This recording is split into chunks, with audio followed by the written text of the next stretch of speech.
오늘 하나님께서 우리에게 주시는 말씀, 우리 요한계시록 12장 1절에서 2절입니다.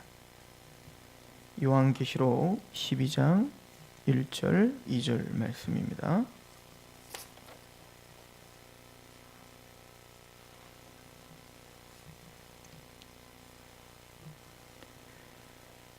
우리 한 목소리로 같이 봉독할게요. 12장 1절, 2절 시작.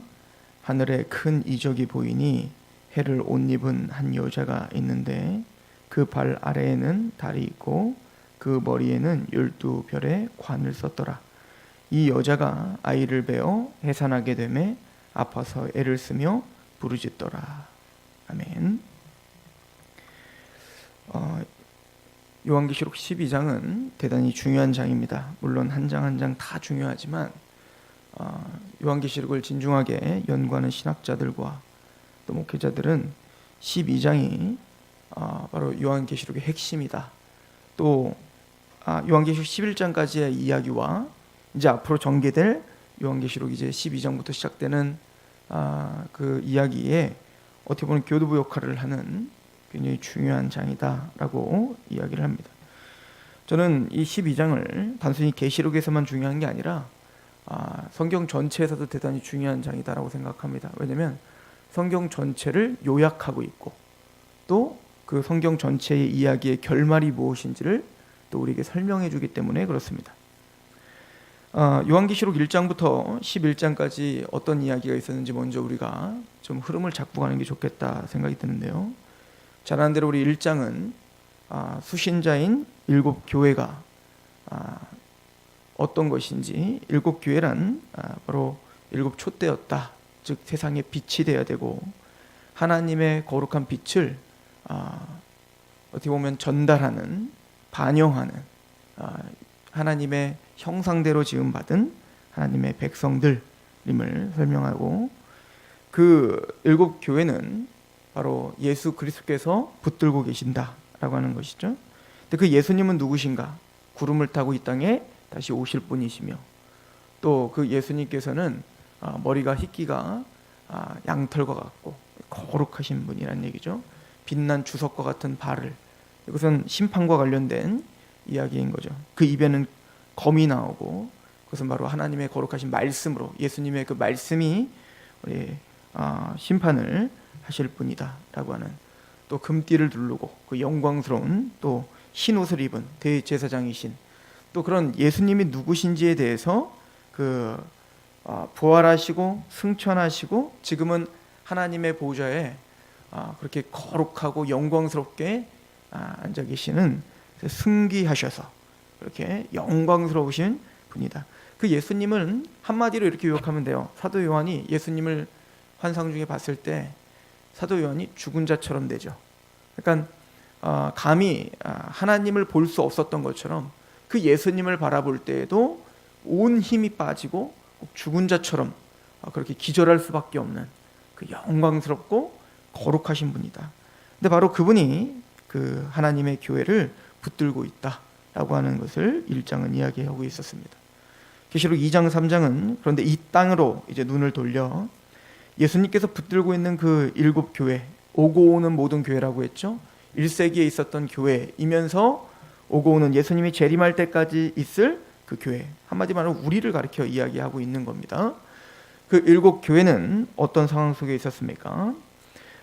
승리할 때도 있었고 실패할 때도 있습니다. 또 예를 들어서 에베소 교회 같은 경우에는 하나님의 진리 가운데 싸우려고 하는 그 투철한 마음, 목숨을 걸고라도 이 진리를 지키고 싶은 그 마음으로 철저하게 싸웠던 교회였죠. 그러나 주님께서는 그 에베소 교회를 책망하죠. 너희가 그 진리 가운데 싸우려 하는 거 참 기쁘고 그것은 칭찬받을 만하지만 너희가 그러다 보니 사랑이 식었다라고 하는 책망을 받습니다. 자, 그 에베소 교회처럼 그 모든 7교회가 바로 하나님이 원하시는 것은 균형인 거예요. 즉 하나님의 말씀 가운데 철두철미하게 서 있어야 되지만 또 한편에서는 하나님의 그 사랑을 묵상하고 그 사랑이 우리에게 발현돼야 되죠. 하나님을 향한, 이웃을 향한. 그런데 이런 균형이 사실은 다 무너진 거죠. 그래서 우리는 서문학교회처럼 칭찬만 받는 교회도 있지만 사대교회처럼 완전히 죽어있다라고 하는 그런 책망을 받을 수도 있습니다. 우리는 그 7교회를 통해서 보는 것은 우리의 모습을 봅니다. 우리가 때로는 한 면에서는 하나님께 칭찬을 받지만 한 면에서는 책망을 받을 수밖에 없는 그 연약한 우리들의 모습이 그대로 폭로당하고 또 드러나고 있는 것이죠. 그리고는 요한계시록 4장 5장은 이제는 그 7교회 땅에 있는 지금 우리 교회들을 바라보게 하다가 눈을 들어 천상의 교회로 우리의 눈을 데리고 가죠. 4장 5장은 바로 그 보호자가 보이며 그 보호자의 영광스럽게 찬양을 받으시는 그 완벽하고 완성된 예배를 보여줍니다. 4장은 특별히 이 땅을 창조하신 성부 하나님께 그 예배가 돌려지고 있는 모습을 보여줍니다. 그래서 그분이 바로 만물을 창조하셨고 그분의 뜻 가운데 만물이 지금 운행되고 있다라고 하는 것을 찬양을 하게 하죠. 그리고 5장은 죽임당하신 어린 양께 그 찬양이 돌려짐을 보여주고 있습니다. 즉 구속을 찬양하고 있는 거죠. 그래서 우리가 그 출애굽기를 강의를 하면서 십계명 안식일에 대한 이야기를 하면서 출애굽기에는 안식일을 거룩하게 지켜라. 그 이유가 그분이 우리를 창조했기 때문이다. 6일 동안 창조하고 하루는 쉬었기 때문이다에 집중하고 있죠. 신명기는 안식일을 거룩하게 지켜라. 그 이유는 너희를 애굽 땅에서 종됐던 너희를 구속했다. 그래서 신명기는 안식일을 지키라라고 하는 그 주된 목적을 구속에 집중하고 있죠. 그러니까 우리가 하나님께 하루를 떼어 하나님께 예배해야 되는 이유는 두 가지입니다. 하나님 우리를 창조하셨을 뿐만 아니라 타락한 우리를 구속하셨기 때문이다. 그 이야기가 계시록 4장 5장에 집중되어 있는 거죠. 즉 하나님은 우리를 창조하셨고 또 하나님 우리를 구속하셨습니다. 그래서 그 하나님과 죽임당하신 어린 양께 동등한 예배와 경배를 올려드려야 된다. 그래서 이 땅에서 실수가 많고 여전히 죄가 있고 또 여기서는 부족한 우리들이지만 우리의 원래 실상은 뭐죠? 하늘에 있는 그 24 장로들과 또 내 생물들과 그렇게 하나님께 최고의 경배를 드리고 있는 것처럼 우리가 바로 하늘에 속한 자들이다. 그러므로 힘내라라고 하는 거요. 또 그 하늘, 그 보좌에서부터 나중에 이제 7인이, 7나팔인, 7대접인이 모두가 다 이 보좌로부터 시작되는 어떤 재앙들이거든요. 그러니까 이 보좌가 사실은 보여지고 있는 이 현실 속에서 보이지 않는 보좌, 우리는 하나님의 보좌가 보이지 않잖아요. 이 땅의 현실들만 보인단 말입니다. 계시록 2장 3장에 보면 그 사탄의 사탄의 보좌라고 하는 단어들이 나와요. 사탄의 보좌라고 하는 것은 바로 로마 정권을 이야기하는 거겠죠. 세상의 권세.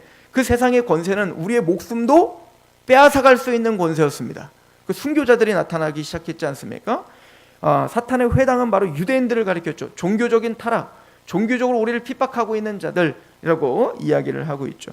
그러니까 우리가 눈에 보이는 것은 사탄의 회당과 사탄의 보좌가 더 명백하게 보이죠. 하나님의 보좌가 보이지 않는 겁니다. 하나님의 거룩한 성전이 보이지 않는 겁니다. 이게 우리의 갈등 아니겠어요? 그랬던 그 7교회에게 지금 주어지는 메시지는 무엇일까요? 이 사도 요한에게 그 천상을 바라보게 하면서 그 하늘 보좌가 얼마나 능력이 있고 하늘 보좌가 얼마나 영광스러운지를 더 각인시켜주는 거 아니겠습니까? 또 하나님의 그 영광스러운 그 나라가 얼마나 거룩한 나라인지를 보여주는 거겠죠.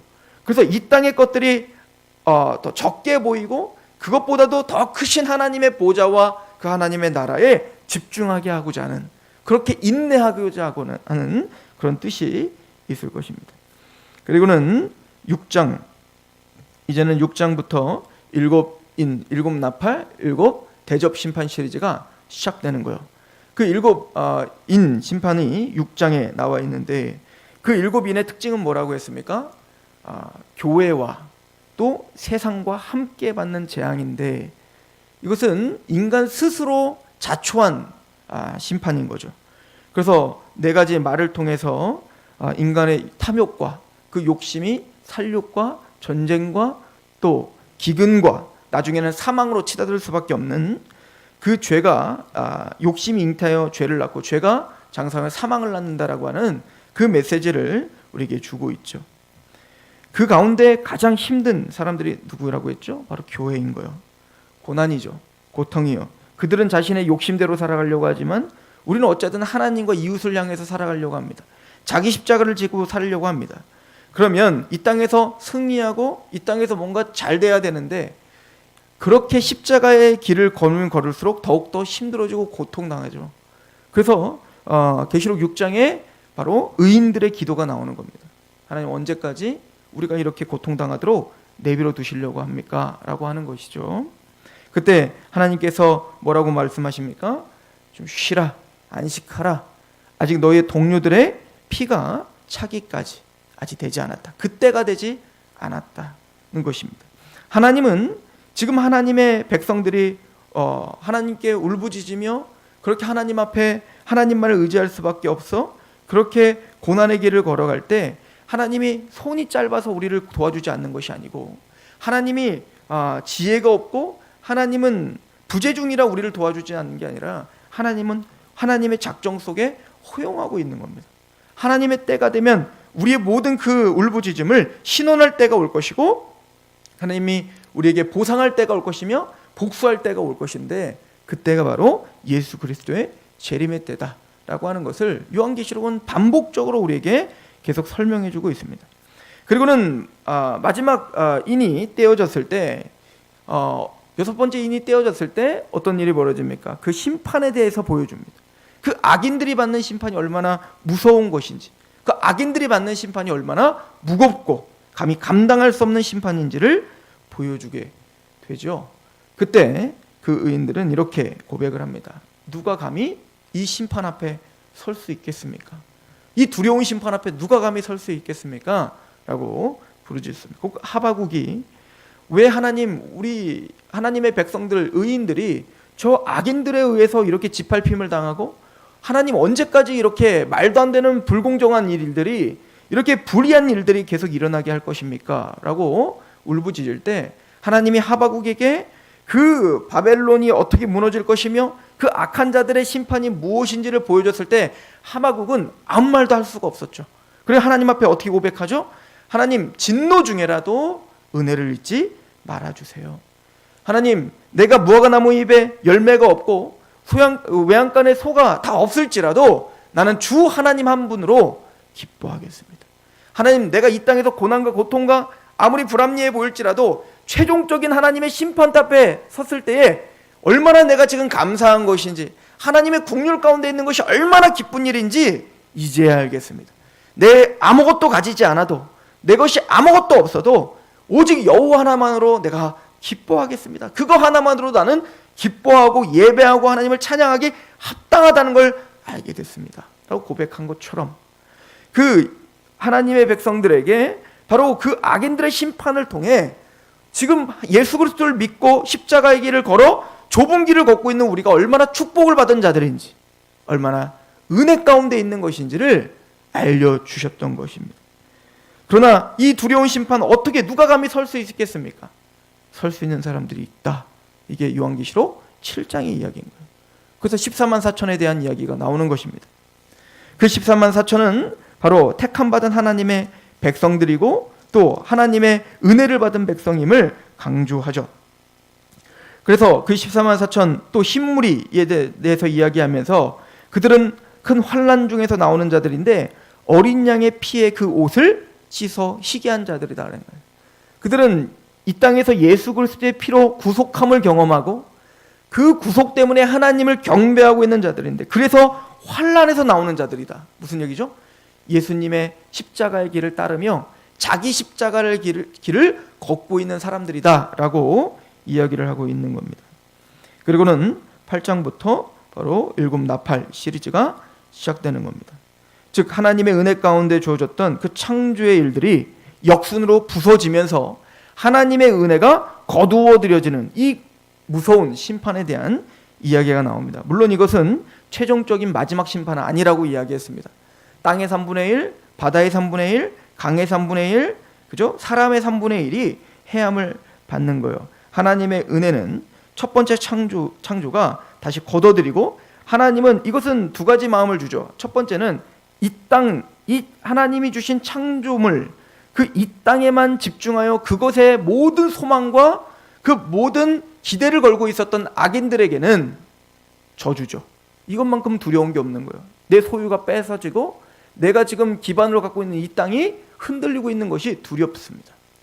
그러나 반대로 이 일곱 나팔 시리즈, 일곱 대접 심판 시리즈는 이 첫 번째 창조가 거둬지는 것이 두려움이지만 하나님의 백성들에게는 복입니다.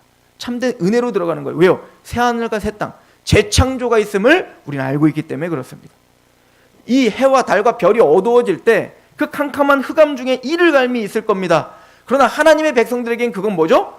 진짜 빛이시요 그 등불이신 예수 그리스도와 하나님을 직접 얼굴과 얼굴을 대면할 날이 가까워지고 있음을 바라보며 기뻐할 수 있는 것이죠.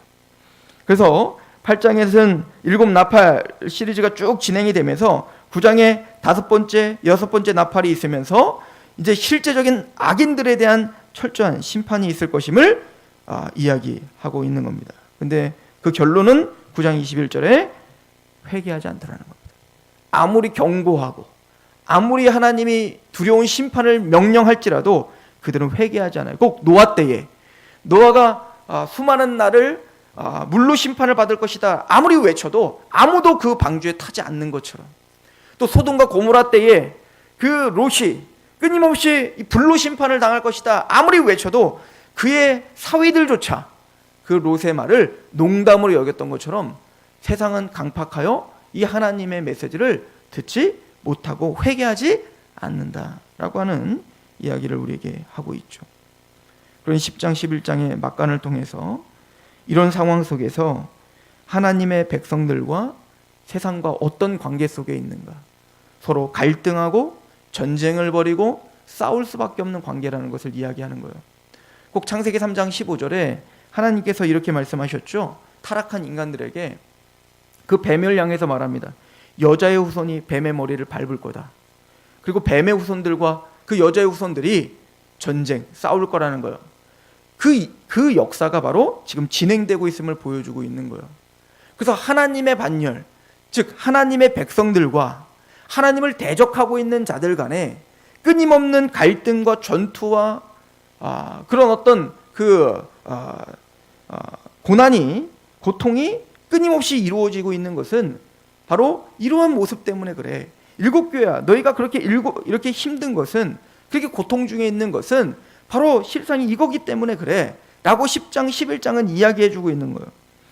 그래서 특별히 10장에 하나님의 보좌가 보이고 사도 요한에게 뭐라고 하죠? 두루마리를 먹으라 라고 하는 거예요. 즉 예언자라는 거예요. 네가 바로 선지자고 네가 바로 예언자라는 거죠. 하나님 말씀을 맡아 대언하라. 하나님의 그 비밀을 이루어질 건데 그 이루어질 하나님의 비밀을 선포하는 자가 되라. 이게 바로 예언자인 겁니다.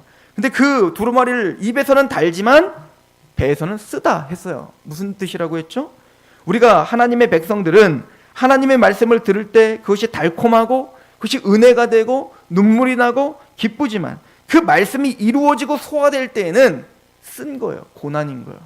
즉 하나님의 백성들이 그 말씀대로 산다는 거, 그 말씀에 감격하여 산다는 것은 우리는 참 기쁜 일이지만 실제적으로 그게 이루어질 때는 우리에게는 고난을 감수할 수밖에 없는, 사도 바울이 너희가 바로 유업을 이을 자다, 상속자다, 그러므로 너희는 예수와 함께 고난도 함께 받아야 되리라 라고 하는 것처럼 바로 이 예언자의 삶, 그 예레미야가 하나님의 말씀을 맡아 대언하여 예언할 때 하나님께 부르짖죠. 하나님, 내가 더 이상 하나님의 말씀을 전할 수가 없습니다. 내가 전하면 고통당하고 고난당하고, 그런데 하나님, 내가 부인하지 못할 사실은 내가 이 말씀을 전하지 말아야지 하면 내 마음이 불붙는 것 같아 내가 어떻게 그렇게 할 수가 없습니다. 그러니까 뭔가 이끌려 사는 거예요. 하나님 말씀을 전파할 수밖에 없는 사람들, 이 사람들이 바로 예언자고 선지자죠. 그리고 그 예언자와 선지자는 바로 사도 요한에게 국한된 게 아니라 바로 우리 교회다. 우리 교회가 바로 사도 요한과 같은 사명이 있고 사도 요한과 같은 그런 삶을 사는 거야. 그럼 바로 11장에 두 증인, 두 감람나무, 두 촛대를 통해서 그 교회의 사명이 무엇인지를 설명해 주죠. 그 교회의 사명이 무엇이었습니까? 예수님이 십자가에 죽으셨고 부활하고 승천하셨던 그 삶을 그대로 재현하며 사는 사람들, 그게 바로 우리다. 그게 바로 교회다. 그게 바로 예언자요, 그게 바로 하나님의 백성들의 사명이다. 내가 너와 함께하여 마침내는 승리하게 해줄게 라고 이야기하고, 우리 어제 선고한 것처럼 7번째 마지막 나팔이 부러져 그 결론은 하나님의 왕국이 세워질 거란다, 하나님의 왕국이 완성할 거란다 라고 하므로 힘내어 걸어가자 라고 1장부터 11장까지의 요한계시록에 큰 어떤 줄거리를 우리는 상고해 본 것입니다. 그렇다면 이 12장부터 하는 얘기들은 무엇입니까? 바로 지금까지 설명되었던 것을 이제는 하나하나 구체적으로 설명하게 될 것입니다. 자, 하나님의 교회와 세상과 계속 부딪히고 전쟁을 벌이고 있습니다. 도대체 하나님의 교회가 무엇일까? 하나님의 교회가 왜 이런 고통을 당하고 왜 고난을 당할까? 그래서 12장은 성경 창세기부터 계시록까지 그 이야기를 한마디로 요약하고 있는 거예요. 대단히 지혜롭죠. 저는 이 계시록 12장을 보면 놀랍습니다. 어떻게 이렇게 요약을 할 수가 있는지. 창세기부터 계시록까지, 그리고 또 이걸 딱 보면 그냥 창세기부터 계시록까지 말씀을 알고 있는 사람들은 그냥 그림이 쫙 그려져요. 그리고 이 말씀이 얼마나 주도면면하게 모든 성경을 지배하고 있었는지를 알 수가 있습니다. 그래서 계시록 12장은 오늘 본 본문을 보면 계시록 12장 1장에 하늘에 큰 이적이 보이니 해를 옷 입은 한 여자가 있는데 그 발 아래는 달이 있고 그 머리는 12별 관이 있었더라. 이 여자가 아이를 베어 해산하게 되매 아파서 애를 쓰며 부르짖더라. 이렇게 표현되고 있습니다. 즉 이것은 바로 해로 옷 입고 그리고 발과 달이 있고 그 다음에 12별이 있는 거, 이것은 전형적으로 이스라엘을 상징적으로 보여줄 때 쓰여졌던 표현들이에요. 즉 이것은 뭐냐면 이 여자는 1차적으로는 구약 교회인 겁니다. 그래서 나중에 이 여자가 해산을 합니다.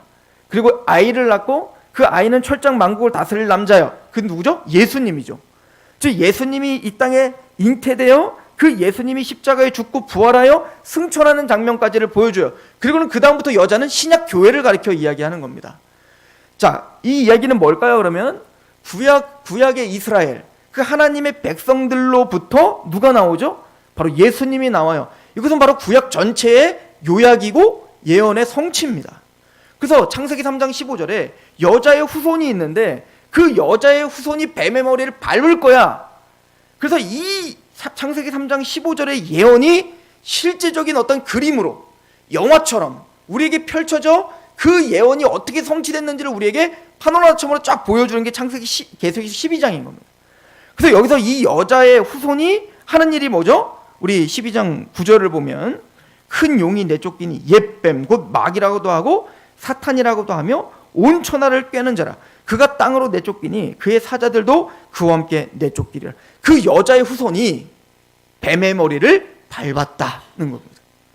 창세기 3장 15절의 예언이 드디어 예수 그리스도의 십자가와 부활과 승천으로 이미 성취됐다라고 하는 한마디로 구약 전체를 요약하고 있는 거죠.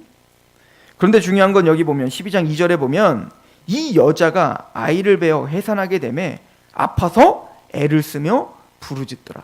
자, 사탄이 하는 역할은 뭘까요? 그러면 그 역할은 이 예언이 성취되지 못하도록 방해하고 모든 힘과 모든 역량을 다해 이 모든 것들을 대적하는 일, 이것이 바로 사탄이 하는 역할이겠죠.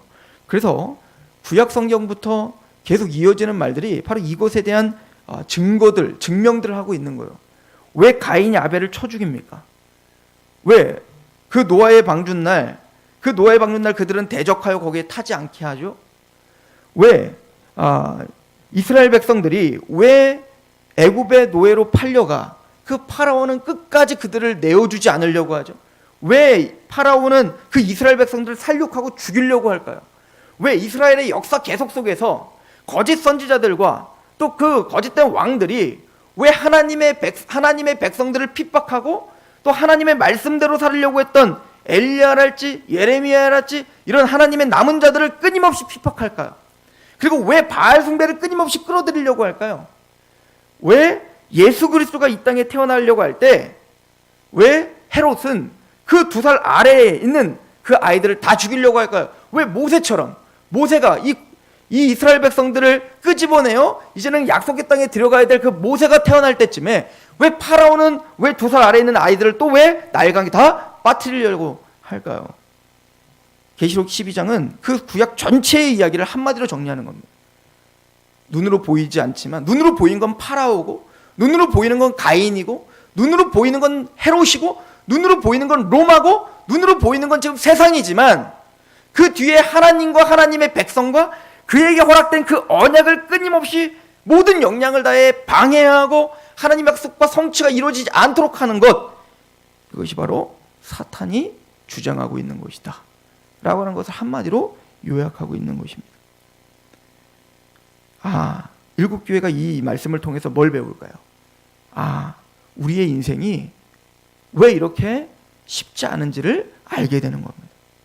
그리고 그들은 성경을 통해서 우리가 지금 영향을 받았던 아브라함의 삶이, 모세의 삶이, 아벨의 삶이, 노아의 삶이 왜 그렇게 녹록치 않았음을, 왜 끊임없는 그런 세상의 핍박과 그런 고난 중에 있었음을 이제는 이해되게 되는 거예요. 우리의 싸움은 혈과 육에 있는 것이 아니라 영적인 싸움이라는 걸 드디어 알게 되는 거예요. 우리는 지금 예수 그리스도의 십자가의 사건이, 맞아요, 나의 죄를 위해서 십자가에 죽으셨습니다, 나는 그래서 의인되었고 구원받았고 하나님 백성 됐습니다 라고 하는 그 감격과 감사를 갖고 있고, 나는 아무것도 한 것이 없는데, 이제 12장은 그 십자가 사건이, 우리는 그렇게 편안히 앉아 믿음으로 그걸 받아들이면 되지만, 그래서 우리가 하나님 백성이 됐지만 하늘에서는 어마어마한 전쟁이 일어났고, 그 전쟁에서 예수 그리스도가 어떻게 승리한 사건인지를 선포하는 게 요한계시록 12장인 거예요. 너희가 알고 있는 십자가란 단순히 너를 죄를 사해 줄 뿐만 아니라 그 죄를 사함을 받은 14만 4천 하나님의 백성들을 승리하게 할 것이며, 너희의 모든 역사의 역설과 너희 모든 역사에 역전을 시켜줄 수 있는 능력이 바로 십자가임을, 그 사탄의 권세는 어찌하든 하나님의 뜻과 그 말씀 가운데 그 말씀을 뒤집기 위해서 하나님과 하나님의 백성들을 끊임없이 고난 가운데, 핍박 가운데, 유혹 가운데 그렇게 했지만, 역사를 봐라, 하나님은 끊임없이 하나님의 백성들을 승리하게 했고, 하나님의 백성들이 마침내는 하나님께 영광을 돌리는 자리에 서게 했지 않은가. 때가 참에 예수 그리스도가 이 땅에서 오시고 마침내 그 속에 완성을 일으켰던 것처럼 예수님 마침내 다시 재림하실 것이고, 그 예수님은 우리를 승리하게 하실 것이다. 예수님이 이긴 자요, 또 너희가 이긴 자다. 이것을 우리에게 선포하는 것. 우리가 믿고 있는 십자가는 능력이라는 것. 우리가 믿고 있는 십자가는 우리를 승리하게 할 거라는 것. 우리가 믿고 있는 십자가는 우리를 죄에서 이기게 하고 해방시키는 능력이 있다는 것. 이것을 우리에게 선포하는 것이 바로 요한계시록 12장인 것입니다. 13장은 그 악한 자, 그 악인들이 어떻게 사탄에 의해 지배를 당하고 있는지, 그럼 그 사탄, 용과 뱀이라고 불렀던 그 사탄의 실체가 무엇인지를 요한계시록 13장에서 설명할 겁니다. 용과 두 짐승을 통해서 말입니다. 그들이 무엇을 추구하고 왜 그렇게 할 수밖에 없는지를 이야기하게 될 거예요. 우리는 십자가를 다시 한번 묵상해야 됩니다. 우리가 믿는 십자가는 힘이 없는 게 아니에요. 우리가 믿는 십자가는 세상이 보기에는 미련하고 또 세상이 보기에는 능력이 없어 보입니다. 그러나 오직 부르심을 받은 우리에게는 십자가는 우리에게 지혜며 능력입니다.